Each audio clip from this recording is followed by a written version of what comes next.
Assalamualaikum warahmatullahi wabarakatuh. Waalaikumsalam warahmatullahi wabarakatuh. Bagaimana kabarnya anak-anak semua? Baik, Bu. Mudah-mudahan hari ini, pertemuan kita hari ini itu dalam keadaan sehat walafiat. Dari Ibu perhatikan semuanya, dari tempat duduknya sudah rapi, tapi masih ada yang kosong. Siapa yang tidak hadir? Yuda ke belakang. Ya. Yang lainnya berarti tidak ada yang tidak hadir hari ini? Tidak, Ibu. Nihil berarti ya? Ya, Ibu. Ya. Jadi untuk sebelum kita memulai pembelajaran, ada baiknya kita baca doa dulu sama-sama. Oke, baca doanya. Bismillahirrahmanirrahim. Rabbi israh li sadri wa yassir li amri wahlul 'uqdatam min lisani yafqahu qawli walhamdulillahi rabbil alamin.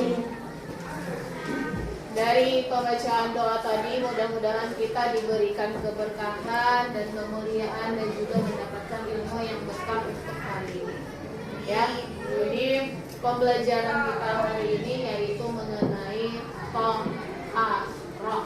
Ya, sebelum kita memulai pembelajaran, kita baca sholawat untuk menyemangati ataupun untuk supaya kita diberikan keberkahan dalam pembelajaran. Ayo sama-sama kita baca sholawatnya.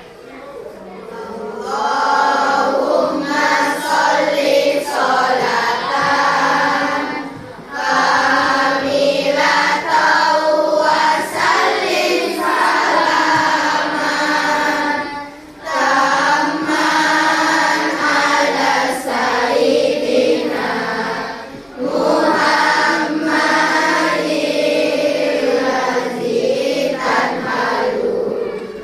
alladzi tanhalu bihil uqad wa tanfariju bihil qurab. Ya. Dari sholawat tadi mudah-mudahan kita diberikan ilmu yang berkah dan bermanfaat untuk kemudian hari. Mengenai Thaharah, pernah mendengar kata Thaharah? Nah, apa itu Thaharah?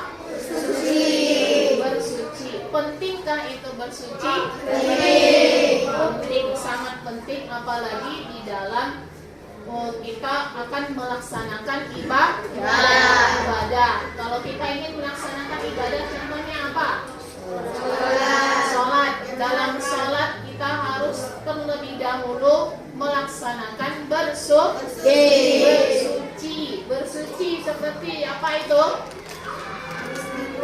Istinja, berwudu, dan juga mandi. Jadi bersuci itu mulai dari istinja, kemudian kita berwudu, kemudian kita mandi. Setelah itu, setelah bersih, badan kita bersih, kita juga bisa melaksanakan ibadah. Selain diri kita yang harus kita bersihkan, itu juga harus yang bersih lainnya itu adalah benda-benda yang melekat pada badan kita, benda-benda yang melekat pada diri kita. Ya, berarti kalian sudah terlebih dahulu sudah pernah mendengar dengan namanya bersuci atau dengan namanya Thaharah. Ya, jadi untuk memulai pembelajaran kita, Ibu harapkan kita bagi kelompoknya karena kemarin sudah ada pembagian antara kinestetik, ada auditori, kemudian ada visual. Ya, silahkan coba kelompok visual, kelompok kinestetik, sama kelompok auditori. Bagi kelompoknya masing-masing. Di mana tempat duduknya? Ayo. Ini. Hah? Ayo. Banyak apa? Auditori. Banyak auditori. Kinestetik berapa orang? 1, 2, 3 kinestetik. Ya, kinestetik. Kemudian di sini ada perbedaan antara bersuci dengan membersihkan. Ada dia bersih tetapi belum tentu itu suci. Ya. Di suci di sini dia niat, kalau bersuci itu disertakan dengan niat, bertujuan untuk membersihkan, ada tata caranya melalui syariat Islam, kemudian mengikuti pola hidup sehat. Sedangkan kalau membersihkan tidak ada niat dan kemudian tidak diatur oleh syariat Islam.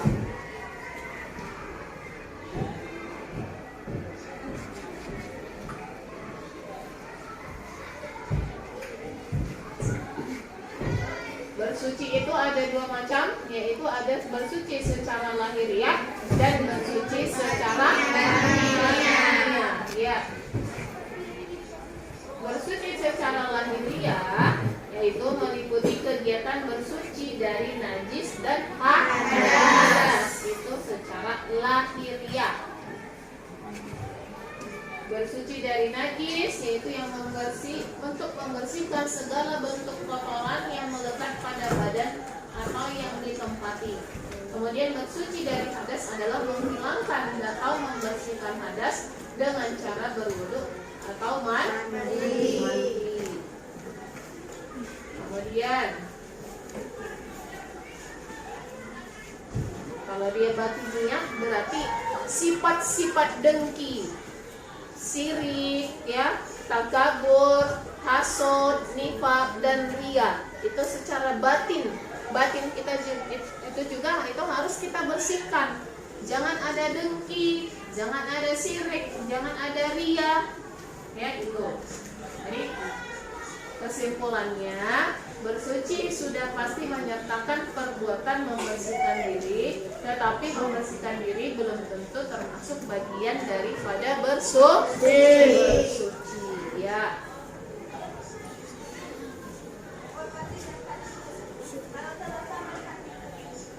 Apa dasar hukum dari bersuci? Itu ada pada surah Al-Baqarah ayat 222. Innallaha yuhibbut tawwabina wa yuhibbul mutatahhirin. Kemudian ada lagi dalam surah Al-Taubah ayat rijalun yuhibbuna ayyatatahharu wallahu yuhibbul mutatahhirin. Jadi berapa kali ya di dalam Al-Quran tersebut disebutkan bagaimana tentang bersuci. Kemudian ada juga dalam surah Al-Maidah ayat 6. Wahai orang-orang yang beriman, apabila kamu hendak melaksanakan sholat, maka basuhlah wajahmu dan tanganmu sampai ke siku, dan sapulah kepalamu dan basuh kedua kakimu sampai ke bawah mata kaki. Jika kamu junub, maka mandilah. Ya, itu berarti termasuk bagian daripada hadas besar. Kedudukan air dalam bersuci. Yang pertama ada air yang suci lagi menyucikan. Ada 7. Ada air hujan, ada air sungai, air laut, air sumur, air sandu, air embun. Ya, ada 7 macam. Itu yang termasuk suci lagi menyucikan. Ya.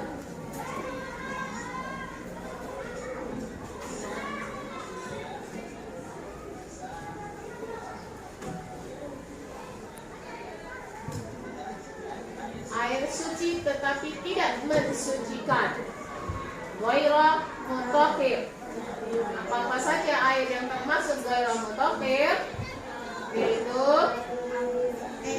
air buah-buahan, atau air kelapa, ada air nira, air yang keluar dari pepohonan, ya. Ada air suci yang bercampur dengan benda-benda suci lainnya, air teh, air kopi, jas jus atau apa itu.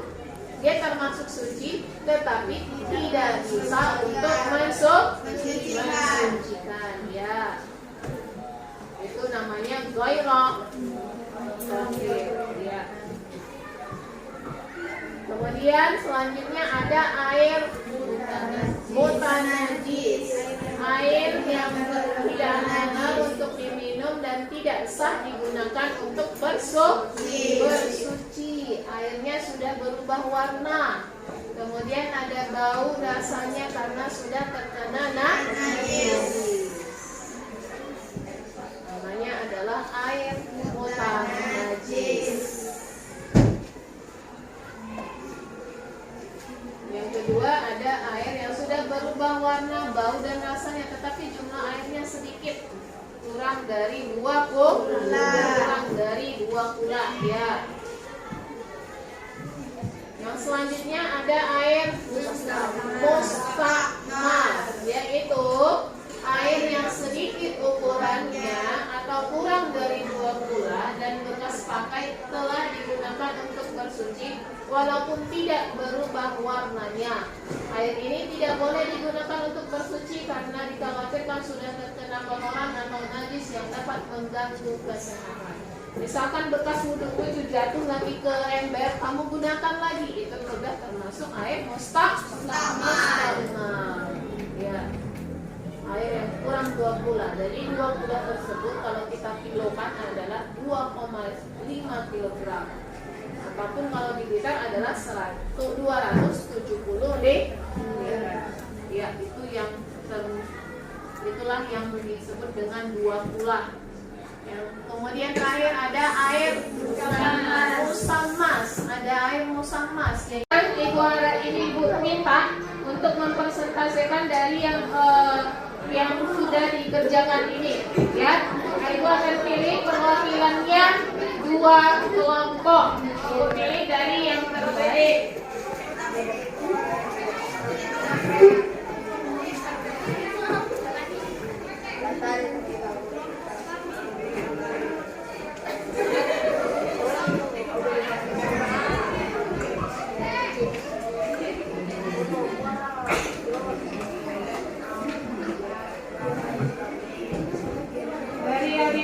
Kelompok Uswatun Khairiyah itu dulu. Ayo silakan baca ke depan.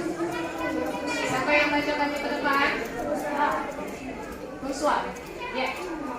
Baca ke depan. Lebih kuat suaranya ya, dan dengar ya. Enggak, langsung saja.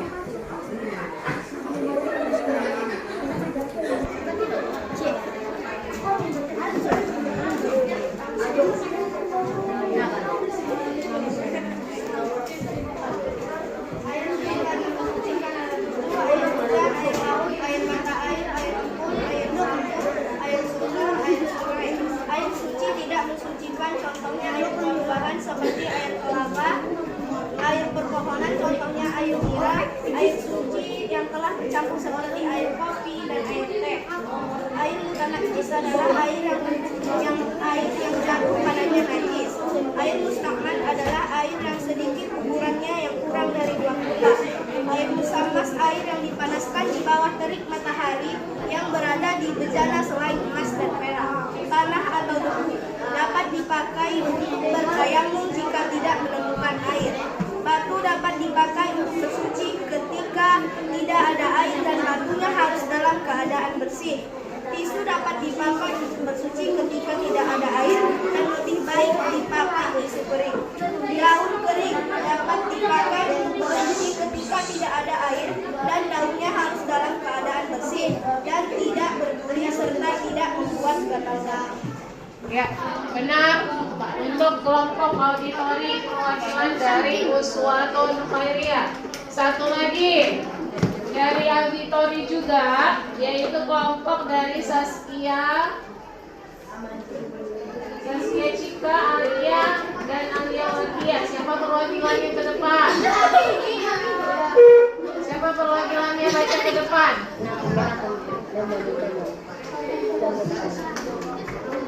Assalamualaikum permisi bermilaksa. Berapa Air yang digunakan untuk bersuci. Air dibagi menjadi 7. Air tohir atau air tohir mutahhir.